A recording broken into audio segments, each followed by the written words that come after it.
we're going to kind of start from a high level, which is what Trump's view of oil is. And Trump's view of oil, unsurprisingly, is basically the Fox News version, which is America has plenty of energy reserves, more than enough that we can have plentiful, cheap oil and gas. But we don't drill as much as we should. We don't capitalize on the reserves because we have these ridiculous woke liberals with their global warming nonsense, and they want to protect the three-toed West Texas snail and all this stuff. So Trump's stated policy going back to his first campaign, we're going to increase the speed of permitting. We're going to open up federal lands to drilling.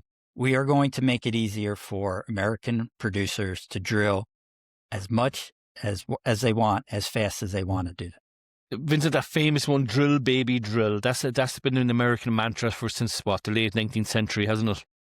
In some form, yeah. Drill, baby, drill is that's the shorthand for the policy. A more aggressive version of what America has done, I think, for over a century now. And that's a colloquialism that Trump himself has used, his campaign's used, all that.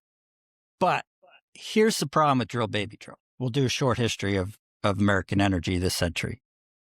Around 2003, American energy producers started aggressively using this technique known as hydraulic fracturing, now kind of called fracking. Fracking, yes. Yeah, exactly. Yeah. And you basically inject highly pressurized water plus sand plus chemicals into the rock.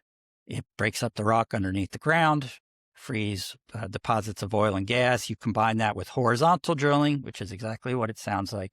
And you can access all these reserves that you wouldn't have been able to access in, say, 1995. This is a huge revolution for the industry. It's a big deal. I've been to some of the boom towns that were created by fracking. It's really, really wild to see. But what happens after fracking is what happens to the oil and gas industry all the time. There's a famous bumper sticker. You'll still see it like out in West Texas or in Oklahoma. And it says, "Dear Lord, please give us one more oil boom. We promise we won't piss this one away." Because that's what happens. It booms, everybody spends all their money. Then oil is cyclical, the price crashes, everybody goes bankrupt. They swear they're not going to do it, and then the next boom comes and everybody's buying. Everyone in Oklahoma City's got a helicopter and a Rolex. So fracking creates exactly this dynamic. Prices are huge. In the late 2000s, everybody ramps up their drilling. There's a massive bust across the 2010s. I think the bankruptcies wind up totaling like $400 billion worth of assets. There's thousands of layoffs. Stock prices get crushed, the whole 9 yards. There are already a lot of weak companies by the end of the decade. The pandemic finishes a lot of them off. So for 5 years now, every CEO in energy, in a bid to kind of regain investor confidence and investor trust, they've all said the exact same thing.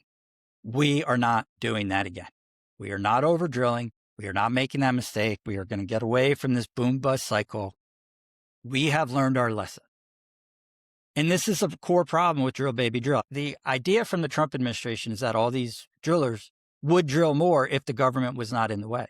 That's not the case. They don't want to drill more. They are not going to over drill into another bust. They have promised all their major investors that they are going to get fired if that happens again. Okay. And these guys are making $25 million a year in compensation. They don't want to get fired. Right. Can't blame them.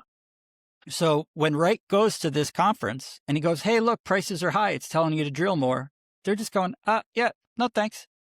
We got windfall profits here. We're going to give them to our shareholders. We'll pay down debt. We'll do whatever we need to do. But there's the other problem with you, which you alluded to before, which a lot of these CEOs pointed out at CERAWeek, which is that they can't even make that decision because they don't know what the is going on. Yeah. They don't know what the policies are. They don't know where this is going. So Wright's sitting there going, "Hey guys, do some drilling." And they're like, "How are we supposed to hire 3,000 new workers, get all this stuff kickstarted and make all these pipeline agreements when in 6 weeks, Trump may have the Ayatollah Jr. at the Oval Office for a visit? We have no idea what the hell's going on." So, and this is a problem for Trump in America because I think it means our energy prices aren't coming down. It's also a global problem because we talked about Exxon, Conoco, and Chevron, the big three. Yeah. On the whole, about half of their reserves are outside the U.S. So they could be drilling in places like Africa to ease the supply crunch there. They're not going to do it. And Trump has never understood that. And the fact that he doesn't understand that right now, I think has led him into into a real cul-de-sac. He is just boxed in right now. Yeah, Vincent, I mean, drill, baby, drill. I've heard that a lot over the years. And Yeah. I mean, fracking, wasn't fracking the cause of a load of earthquakes in Oklahoma or something? Yeah, it causes earthquakes. There are occasionally reports that people in places like Western Pennsylvania turn on their taps and green fire comes out instead of water. But look, Right. to make an omelet, you got to break some eggs. Right. Or kill people. I mean, like drill, baby, drill. It sounds less like an energy strategy and more like what you'd shout in a strip club. I mean, it's the refrain of some hip hop song playing on the main floor. I mean, not that I know what those places look like, but I can imagine. That probably makes sense. Where I am in rural Ireland, there's not even a shop, never mind a strip club. But that slogan assumes there's a big red lever somewhere in Houston or Oklahoma, and you can pull it, and hey presto, the oil gushes, the gas flows, and freedom's on the march or something. Of course, yeah, like this. Yeah, just come on. You guys are at the conference. When you guys go back to your office, go back to the office and start drilling. How hard is it? And the other thing too, like if you really just take a step back and think about what Wright's saying, Wright is literally telling them, hey guys, go drill, because then we can get prices back down. Yeah, If you think about that from like, oh, I'm an oil CEO, I'm going to tank the price of my own. Why am I doing this? No, and you can kind of make the math work. Hey, look, if our volumes go up at a lower price, we make a little more profit. But again, this industry is scarred. Its investors are scarred. They are not going to do this.